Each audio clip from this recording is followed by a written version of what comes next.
Hello guys, good evening सबैलाई। अनि आज हामीले वन्दे भारतको आसमा बसेको थियो हो। ट्रेनको छैन टायर फेर्ने मान्छे गाडी स्टार्ट गर्दैछ। गाडी स्टार्ट गर्दैछ। चाबी जतासुकै छोड्छ हेर। ड्राइभरलाई चाबी दिए स्थान छ तपाईको। हामी त देखेको नि। भाडा ल्याइदिन्छु भन्दै थियो हो। भाडा ल्याउनु हेर ड्राइभर गयो नि। चाबी छोड्दिएको जतासुकै छोड्छ नि त के हो। जतासुकै छोड्छ नि त के हो। खत्तम पारे नि। आज त कति हाल्यो?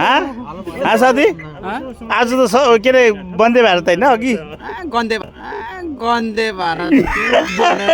देखा आपने लापरवाही का नतीजा है। सबै भारतले छोडेर गयो। लास्ट टाइममा हाम्रो हालत खराब छ है। बल्ल बल्ल एउटा आएको भाडा पनि हो कि होइन भगवान् जानोस् 150 रुपियाँबाट हाल्यो भन्छ क्रिस्टाले। त्यो पनि डब्लुबी त डब्लुबी हो। अनि अहिलेको नम्बर हो, अहिलेको गाडी सी सिरिज गाडी हो कि होइन भगवान् जानोस्। हामीलाई लाटा बनाएको हो, साँच्चै कुरा गरेको त्यो चाहिँ उपरवालै जाने होइन।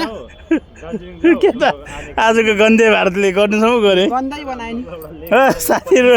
आज चाहिँ गन्दे भारतले चाहिँ पेमा पनि बसिरहेछ, पेमा भाइ पनि बसिरहेछ। गन्दे भारत देखे गनाएको गन्दे भारत। आज त सबै भारत गनाएकै छ। हामी यहाँ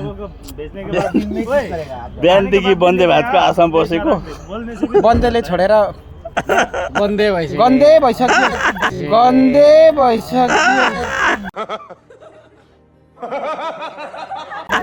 मच्छरले एटेक गर्न थाले त्यतिकै। मच्छरले बोकेर लैजाला जस्तो गर्दैछ आज त हामीलाई यहाँनिर है। साँच्चै नै मच्छर चाहिँ जिउँदो भइसक्यो। कसैले दुईटा गाडी भाडा आएको अरे। म हिजोदेखि बस्ने मलाई देखेन अरे। बात त सही है। जुन मान्छेले मलाई 4 बजीदेखि उठाउँदैछ त्यही मान्छेले मलाई देखेन भन्छ। यो कस्तो कुरा हो? गाडीहरू त है लकिली हो।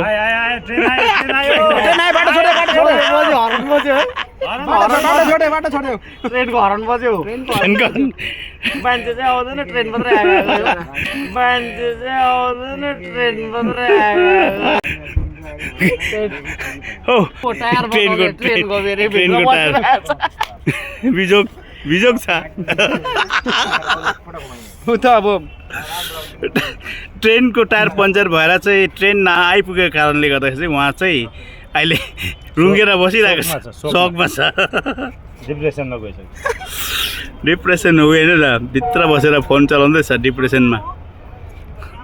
गाइस साह्रो छ। खराब छ। हालत खराब छ अहिले। सिक्किममा ट्याक्स पनि सत्तै घटाइदिइहालेछ, 17.5 बनाइदिइहालेछ। 17.5 बनाइदिइहालेछ सिक्किममा है। हाम्रो बरु त्यो डब्लुबीको अलिक फाइदा रहेछ अहिले। 1,500 भए पनि अलिक कम्ती पर्दैछ। ल हामी चाहिँ यहाँनिर आज वन्दे भारतले गनाएर चाहिँ यहाँ अहिले मच्छरले झन् बोकेर लैजाला गर्दैछ हामीलाई त। हाम्रो टोली भन्दा चाहिँ अहिले मच्छरको टोली नै बेसी छ।